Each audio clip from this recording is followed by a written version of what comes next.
Hey everybody, this is John Spalding with the Global Engagement Network. Welcome to edition of Gen Weekly, Valentine's Edition or non-Valentine's Edition for those of you who hate. This is a weekly broadcast for the Global Engagement Network Media Co-op. No scripts, no corporate influence, just real talk about issues, trends, stories, and headlines from the previous week. Don't just watch, engage. Up on today's agenda, you will see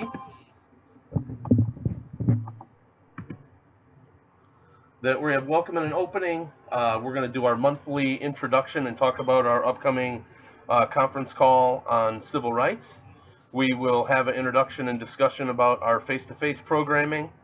Um, we'll have a discussion around worker-owned cooperatives and labor unions and a little bit more about what we're doing on the back end with cooperatives.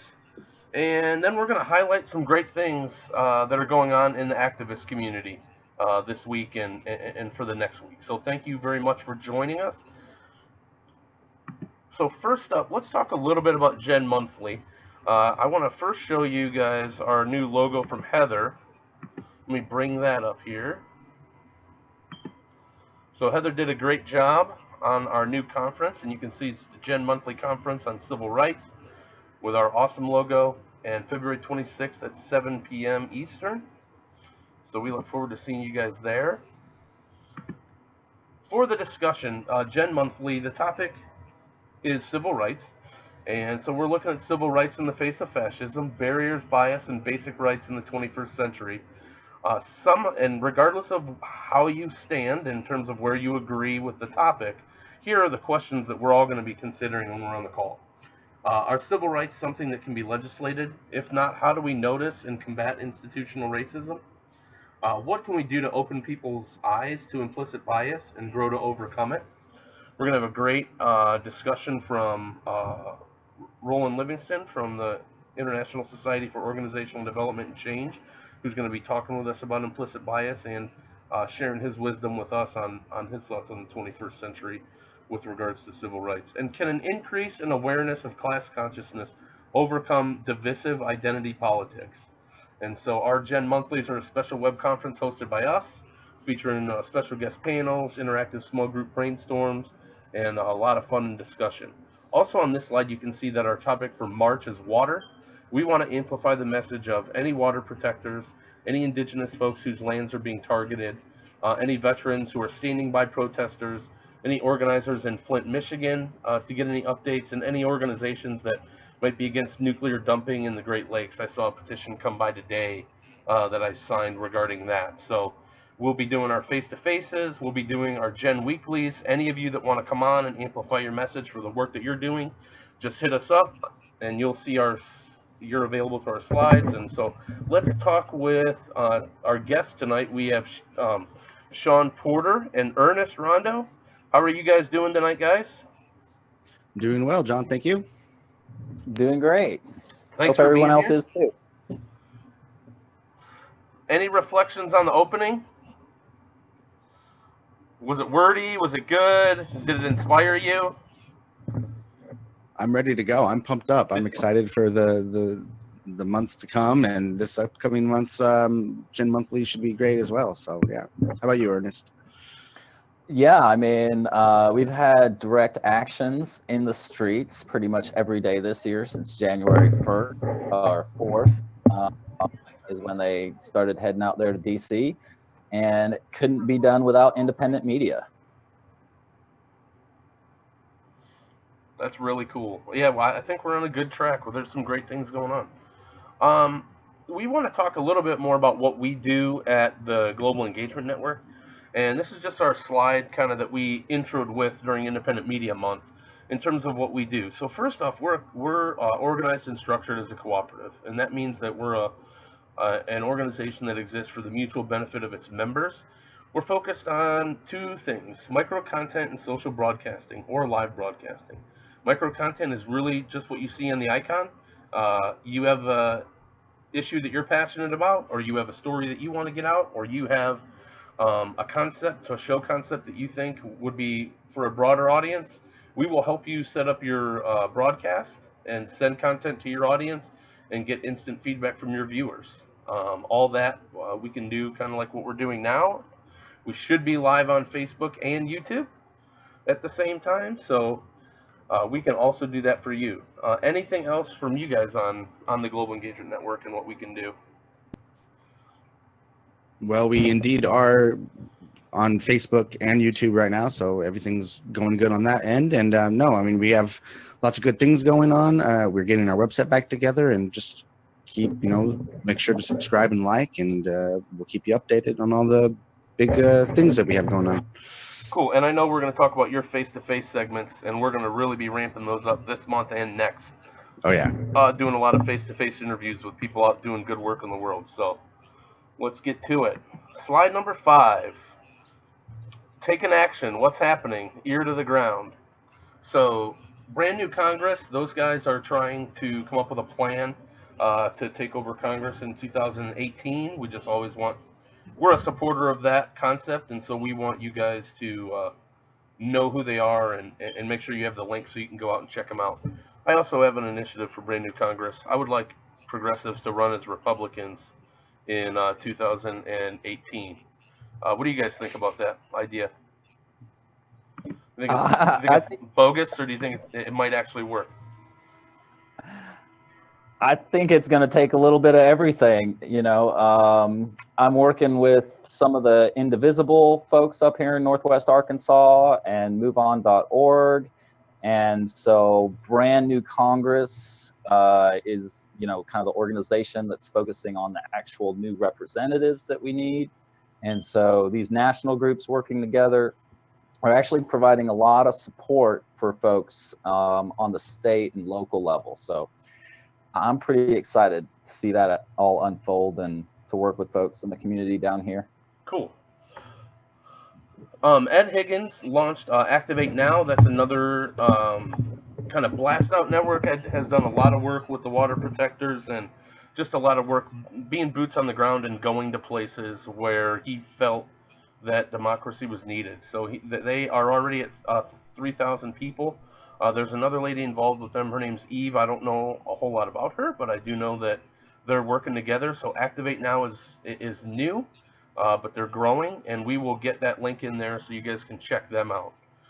February 17th, there's a general strike. You guys want to talk about this one? This one is fun. Ernest, do you know anything about this one? Yeah, but as an activist, full-time activist, I don't know what to do about that day. That's awesome. I literally couch and volunteer for folks and help people and don't ask for money in return. No, I think activists on strike day need to go by Starbucks. Make sure that you drive your car, like try to drive a diesel truck around. Borrow the Hummer, yeah. That's really cool. What kind of, what are some examples of that type of stuff that you've done? As far as like feeding people or helping people out, or any stories along those lines that people can think about doing when they're out and about? Well, yes, look for a local Food Not Bombs chapter. I actually got to meet Ed Higgins while I was helping to organize the FDR Park occupation at the Democratic National Convention. And so it was really cool meeting him there. And, if you don't have anything to do on National Strike Day, it's a good excuse to take the day off, spend it with family, or spend it with other activists that'll be working. Right on. There are Stand with Standing Rock protests in D.C. on March 10th, so you want to make sure that you check them out. The veterans are also back at Standing Rock. I also saw that a couple veterans got arrested and detained for a long period of time in order to prevent them from going back to the site. We Are Media. They just have a lot of great stuff on their Facebook page. Does anyone know anything more about We Are Media and kind of what their intention is? I follow some of their shows on YouTube. Mm-hmm. One of the things that we're trying to organize, Arkansas Rising in Northwest Arkansas, are trying to actually organize bus trips out to DC. So you can take a bus on the 9th and then come back that night. And we're actually trying to set the prices for our bus so that we can bring Indigenous folks up with us for free. Oh, wow. So, yeah, you know. So definitely looking forward to that on March 10th, and hoping there's a lot of solidarity actions in people's own cities. I hope so. Mm-hmm. All right, so there is, next up, Veterans for Peace. These guys do a lot of great work. And let's see if we can bring up their website right now. Yeah, I don't know if you guys remember the People's Conference that was in Chicago in the beginning of the summer. And, I do remember that, yeah. Whoever was speaking for Veterans for Peace, I don't know if it was the director, president, or whatever, had to be hands down, one of the best talks. Really? Yep, and they had a huge presence at Standing Rock as well. And what was it? What was inspiring about, like, kind of what he said and what they talked about? Just, making people aware that peace doesn't mean sitting on the couch and not being violent. Peace and being peaceful is actually a call to action. And it takes intentional activity to stand up for peace and justice. If you want peace, you gotta make it. You can't just sit around on the couch. Yeah, so Veterans for Peace statement on the Muslim ban and border wall, open letter to Donald Trump and the U.S. war in Afghanistan. I love their tagline, exposing the true cost of war and militarism since 1985. I think we all could learn from just going on the site, taking a look around their press room, and getting more information about it. And then the last one, this is great. All of these paid protesters went to all these town halls and made all of these senators and congressional folks look bad. What do you guys think about us sending paid protesters over there to get crowded and active?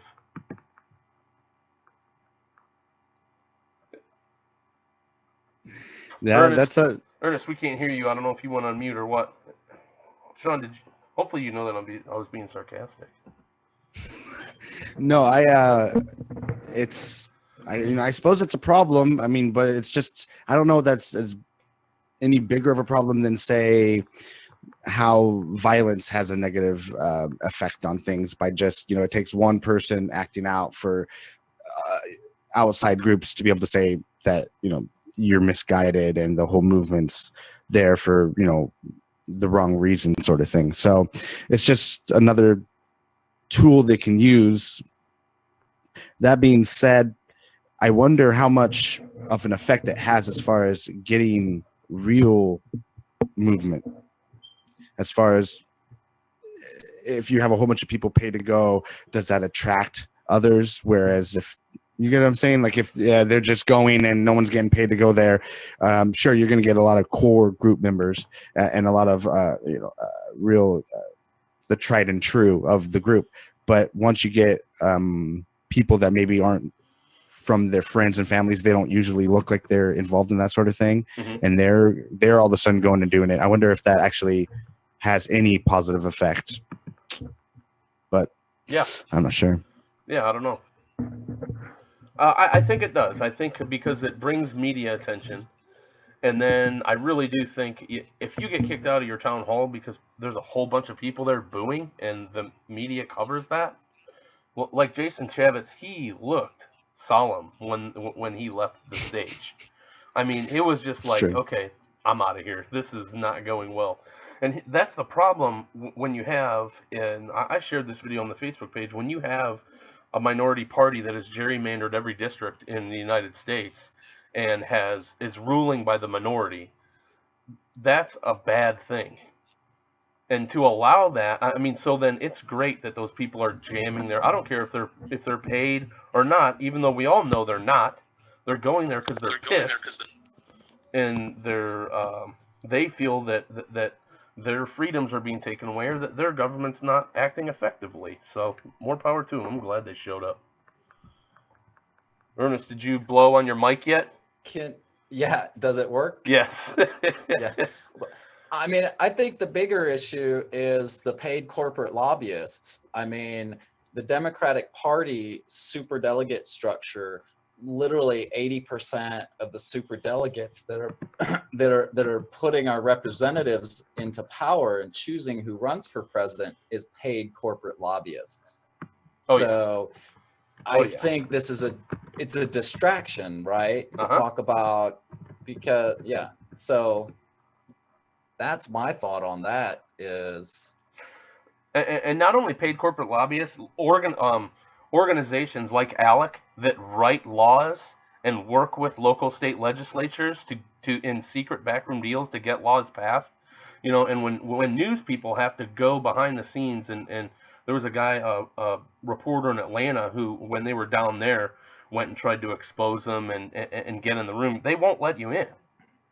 And they're back there influencing things and making laws. And ALEC owns the South in terms of law writing. And so we really have to get ahead of that. So. yep. And if you want to give me money for protesting, I have a GoFundMe. I'll Yes. take it. Yeah. So if you want, a lot of what I do is stuff that other people can't do because they're busy, or they can't travel, or they don't have the energy, or they have kids. So I wouldn't be able to do what I do without support from people. How I'm cool not would it be if we could actually pay attention to that, and rather than dismissing them as paid protesters, saying, these are protesters that are supported by the individuals that they're representing, and make it transparent. Here they are, or here's what they want.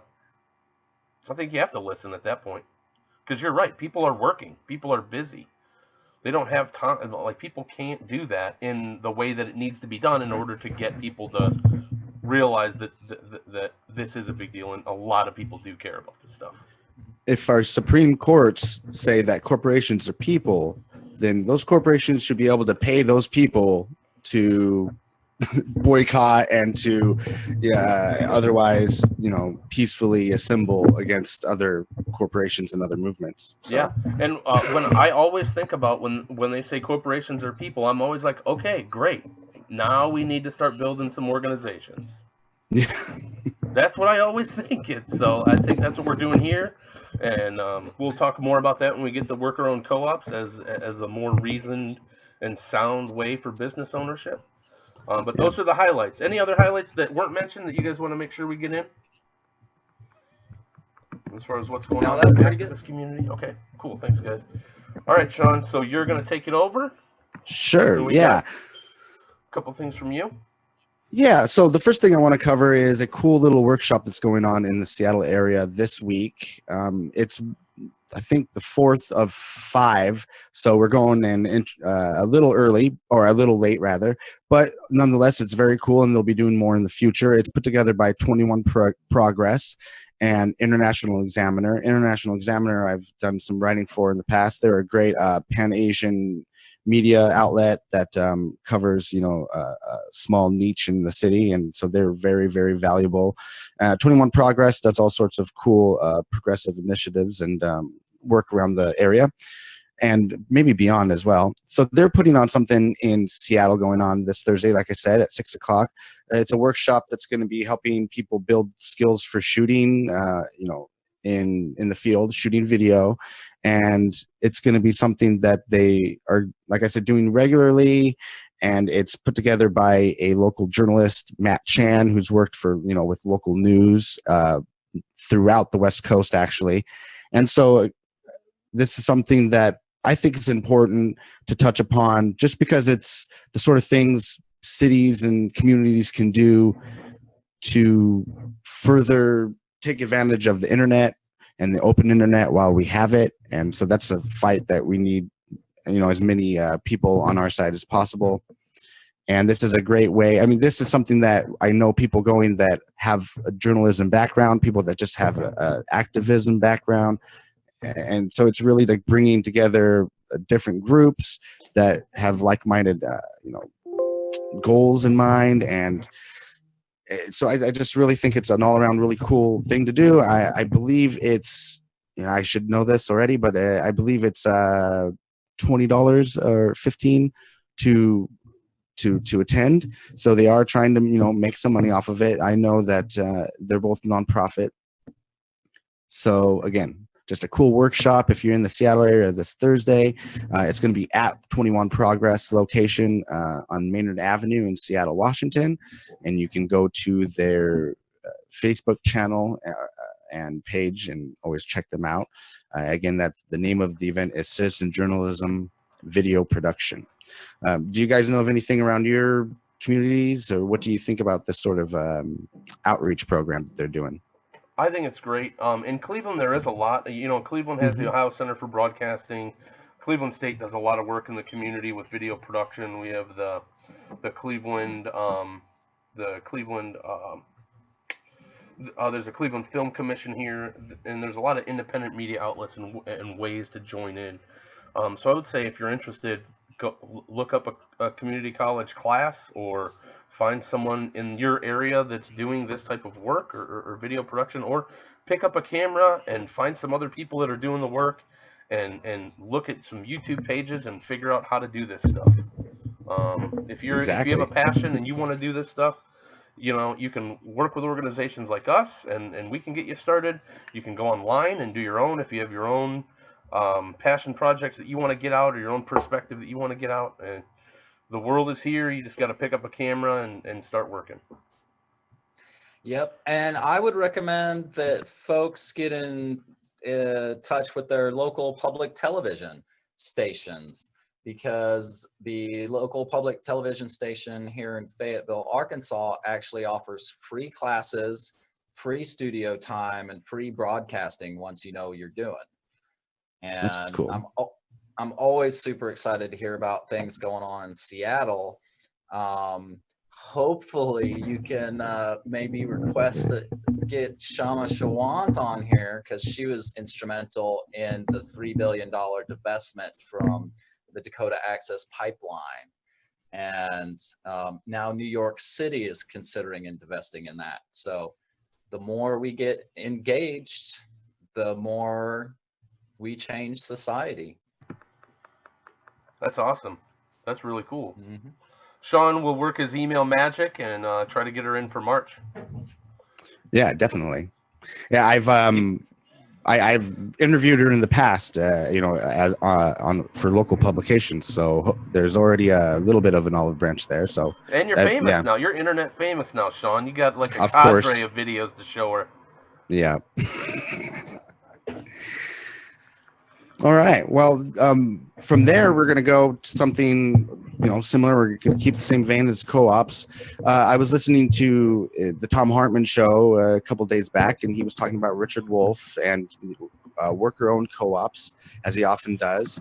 And he also writes about it, both Hartmann and Wolff.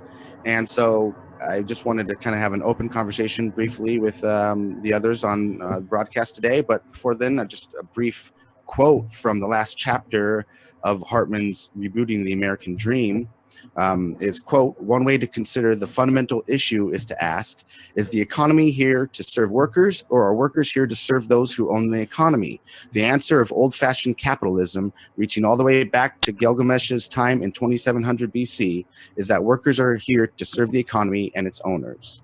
So going from that, what do you guys think? Is this necessarily so?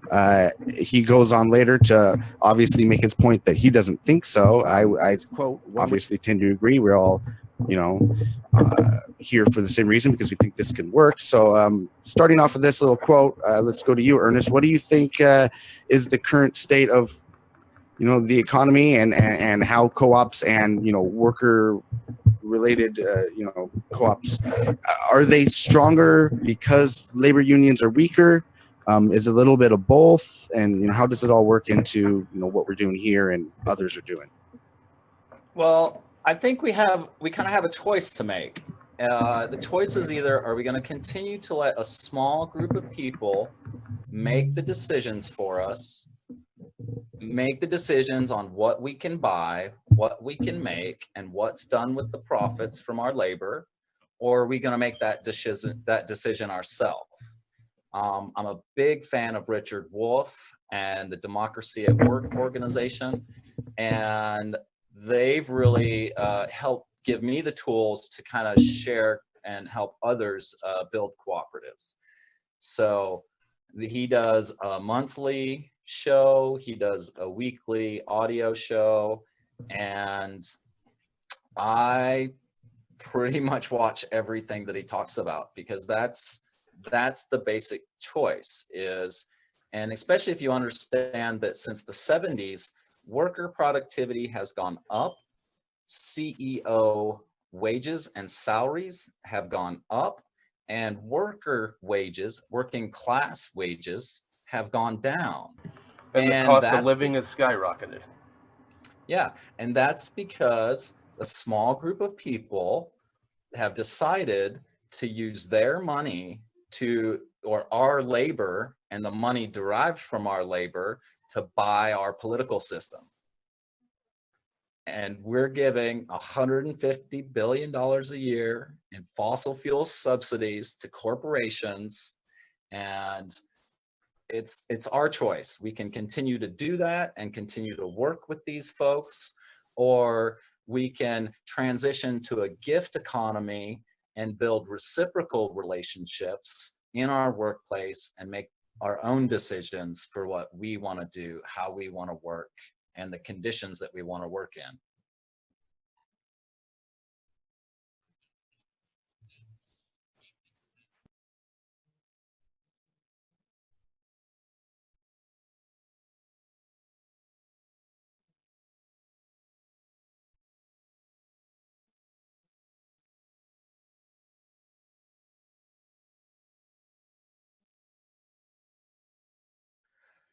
I definitely, well, that's an interesting question. I think that the more people once people get involved in cooperatives and start making decisions for themselves, it's a no-brainer that this is the way that we should work. One of the things that Richard Wolff promotes or gives an example of is like, you work for 4 days, your 5th day of work, you're sitting and planning with the people that you work with, whether you want to work in a toxic environment or not. You're planning what to do with the profits that your company has made, and you're working to figure out how to educate and reskill the people that you work with. And if that was our lifestyle when we went to work, we could actually have democracy in the workplace, and then we can have democracy in the political sphere. But we can't expect democracy in the political sphere if the majority of our time is spent at work and we're just letting a small group of people tell us what to do. Yeah, that's true. And we do a lot of work with organizations, and one of the biggest resistors of change is leadership not wanting to have more of a participatory style in the way that they engage their workers. And we've always known that people tend to support what they help create, and if you open up your organization and turn it into a system, a more of a self-organizing system, and give people participatory power in the decision making, then those organizations, if they can capture that energy and move towards that way, they do a lot better. Yep. And if you look at kind of some long-term trends, climate change will eventually relocalize the economy. We're just not going to be able to, grow food here, ship it to China, package it, and then put it in boxes and sell it back in the US. This makes no sense whatsoever. And so when you have local people working together, are they going to choose to work with toxic chemicals? Are they going to choose to use Monsanto products on their food? I don't think so. Are they going to choose to exploit their own workforce? I don't think so. So cooperatives make sense. They help relocalize the economy, and ultimately, it just makes for a local business doesn't want to leave the community, right? That's another big thing. So it's easy for the corporation to legally move and leave the people stranded who have families, who are in school systems. But a local business isn't going to want to do that. It'll figure out how to stay where the people are. Great point. Great point. Yeah. Anything else on this one? Anything else on cooperatives as an organizing structure? It's been great learning and really diving in and understanding kind of, there are so many cooperatives out there. I was preparing some research for another organization that I'm looking at turning into a cooperative. And, you see that the Associated Press is essentially working as a cooperative. Or Ernest, a couple that are REI and some other ones. A lot of the farming, there's a lot of brands that are cooperatives too, a lot of food brands that operate as cooperatives. Yeah, and there's huge cooperatives.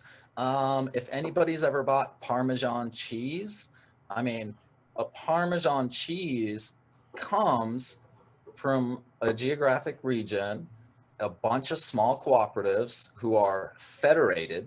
So when you get a bunch of cooperatives working together cooperatively in like a coalition, you actually have a federation. And then that federation is able to help with the branding, the distribution, the technology, the administration services. And so cooperatives work at any scale. That's great. Yeah, it's been and cool technology, just exploring it. Yeah, and technology is making it easier for us to communicate. And communication, especially human communication, is usually the biggest barrier to being able to organize.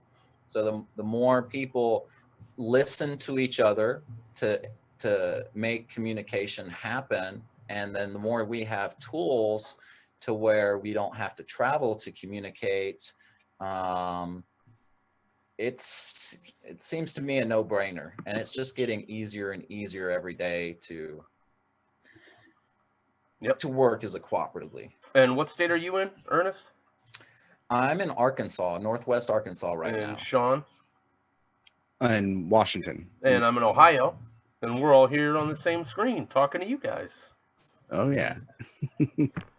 So that's why we're going with our approach towards media development too, because we know that technology is going to be the great differentiator in really changing the world that we live in, but also making impactful decisions on critical issues that we need to take care of. So with that, let's go and talk about some more conversations that we're going to be having on the Global Engagement Network, and that is Sean's Face-to-Face Live. Yeah. So this is, we have a Face-to-Face Seattle that I've done a couple of on Facebook. Now we're doing Face-to-Face Live, which is going to be, anything and everything outside of Seattle. We're going to have, anyone that's here at the, Global Engagement Network will be able to book and host these, and they're all going to be on one page, which we'll, just as a collective group, use to promote this show. The first show will be actually this week. It's going to be Thursday. It's going to be 10 a.m. Pacific time and 1 on the East Coast, and it's going to be with Cyrus McQueen, who you see here. He's an outspoken comic. He's spoken a lot about not only politics, but comedy in the age of Trump and all sorts of things along those lines. So it's going to be a very interesting and topical conversation. So look forward to that. And of course, there will be a recording for those that don't catch it live on the Facebook page and on Gen. So make sure you like and subscribe to all those things, and make sure you can join us for that and future ones. And it should be real fun. You guys keep surprising me with the stuff that you come up and the way that you're able to pull it together. Really been fun working with you, and I feel like sometimes, I just kind of sit back and watch you guys put everything together. But so I'm looking forward to this.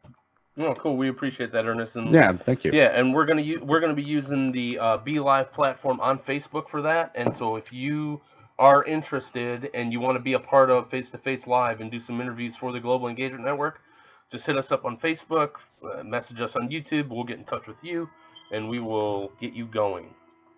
Definitely. So awesome work, Sean, for putting that together, and looking forward to the conversation on Thursday. Yeah. All right, so cool. Up next, let's transition into our close. So just remember, with the Global Engagement Network, we say every Tuesday night on YouTube. We're going to keep going on Facebook. Seems that I got my technology figured out, so it only takes watching a couple YouTube videos to figure stuff out. Then we have Gen Monthly on February 26th. I'll bring up our sweet graphic one more time, if I can find it. Sorry. Our Gen Monthly Conference on February 26th. Please join us. Our Facebook page has the link to the Eventbrite. We'll have special guests, interactive group brainstorms, and action planning for the future of the co-op. We have our face-to-face live. First episode is this Thursday, the 16th, on Facebook. And then Take Issue with Aniko Nolan will be coming out this month as well. Then these are just our look ahead. Remember, we went over water and its protectors is in March. So any activist that is doing any type of work in Flint, any type of any pipeline protesters, including the ones that you're working on, Ernest, and our friends in Standing Rock, we will get those on, amplify their message. April's healthcare, you can see the rest: art, anarchism, and activism. LGBTQ history, rights, and the movement, civics, climate change and environmentalism, who's working, labor, women, and immigration, net neutrality, native rights, and then capitalism, consumerism, and Christmas. So we hope that you will join us for any or all of those sessions. If you want to, you can check us out on globalengagementnetwork.com. Website will be back up shortly. We apologize that that's been down, but we have been communicating via newsletter. If you subscribe to us via Gen, you'll get notifications when we go live. We're also on Snapchat for Gen.media, at Gen Co-op on Twitter, and the Global Engagement Network on Facebook. So basically, if you Google the Global Engagement Network, you will find one of these. Just go there, find us, message us, and get involved. Anything else from you guys? No, I'm just excited. As I said earlier, since June 4th, every day there's been direct actions in the streets. This is not going to stop in March. It's not going to stop in April. With the climate march on the 29th, and already cities all over the U.S. planning solidarity actions on Earth Day, the 22nd. Yeah. And I didn't know you guys had a Snapchat, so I'll have to check that out too. I don't know how much is on it, but we have it. Well, that's okay. I'm always looking for a way to find out if it's useful at all. I know, right? Anything. Yeah. So. Someone just became our new Snapchat guy. Yeah. Yes. Well, thank you everyone for tuning in, and we appreciate it, and keep paying attention, and we'll keep providing the best content we can. Awesome. Thanks for joining us, everybody, for Gen Weekly. Remember, it's better to own your work than let someone else own it. That's why we cooperate. And here at the Global Engagement Network, don't just watch, engage. And we'll see you next week.